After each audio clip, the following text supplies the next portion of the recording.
Good afternoon, Glasgow, and good afternoon, everyone who has travelled here today. I should probably start by introducing myself, as I'm sure most of you will be wondering who's that randomer up there. I'm Hector McLeod. I'm here for the AUOB party, and yes, I've just come down for the Isle of Skye. No, I'm no very big, but when talking about Scottish independence, I'm certainly no very shy.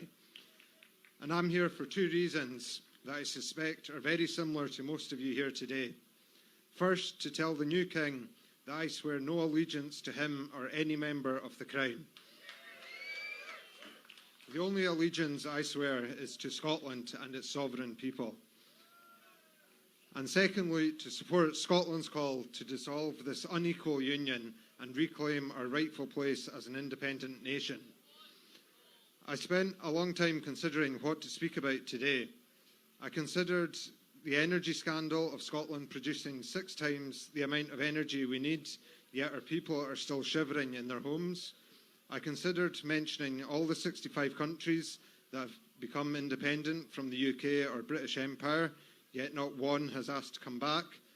I considered speaking about all the possibilities that could become available to Scotland to become a more positive, outlooking, rich, resourceful, and most importantly, happy nation with independence.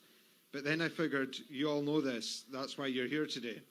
So I'm not going to speak about the case for independence, as we all know why we need it. The questions I suspect we have is how we get it. So I thought I'd give my tuppence on that, but do it in maybe a different way to others. I'm someone who likes to make analogies when talking. I think you can explain stuff a lot easier and better when you compare it with something people can relate to. So I was thinking, how do I explain and compare this? And I've decided to be a bit bold, maybe even a bit risky, and I'm going to mix football and politics. Now don't worry, I said I decided to be bold, not daft, so I'm not going near club football.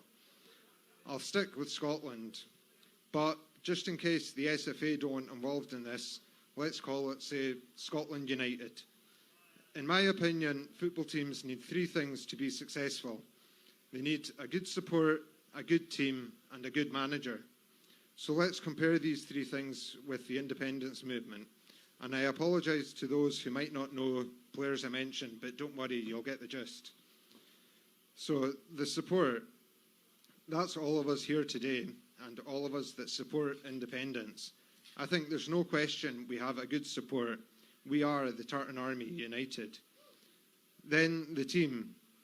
The way I see the team is, in defence, we have our local yes groups, and they have been performing brilliantly. If I was sponsoring the match, I think I'd be awarding them the man of the match. Since 2014, they have not let anything in behind and have been key to keeping our support safe at a steady 45 to 50%, even through some tough opposition. They have given a performance Mr. Braveheart Colin Hendry would be proud of. In midfield, we have the yes organisations such as All Under One Banner, Hope Over Fear, Commonweal, Indie Live, Salvo, etc. They have been playing defensive midfield and helping keep the support there, as well as driving forward as attacking midfielders in attempts to boost the support. And they have also given an outstanding performance, a performance Super John McGinn would be proud of. Now in attack, this is where I see the political parties and where some could say we are struggling a bit. Our main striker over the last few years seems to have picked up a bit of an injury. And as with all injuries, the longer the player continues to ignore it, the worse it seems to be getting. They really need to get it assessed and treated before it ends their career. However, for the team, although we hope the star striker can get back to full fitness and their best form, we know there's no I in team, and this is a team effort.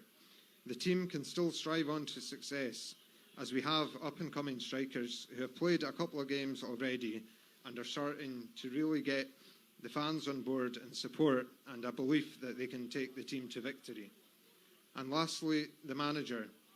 In 2014, we had a manager who took us to the final, but sadly resigned after narrowly losing out in injury time. Although, while I'm in no way a fan of VAR, I think the opposition's goal would have been ruled out for offside given the lies told in the vow had we seen the replay. We then had a manager take over who, while winning some big games, they never quite got us to that final. So we now need a different manager. We need a manager who can bring the team together, a manager who can unite both the team and the supporters behind them, and a manager who has the tactics and strategies to take us over the line to victory. That manager is just waiting for the call.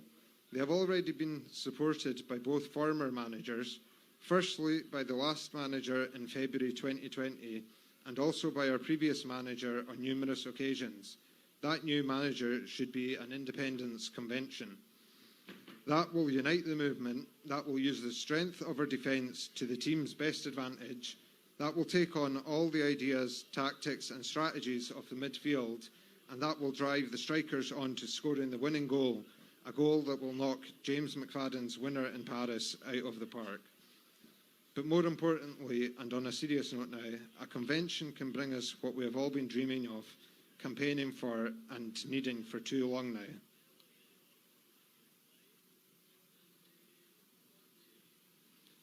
So I ask you please, when you get home, write to your MP, your MSPs, your councillors, bring it up at meetings, and let's get this convention called.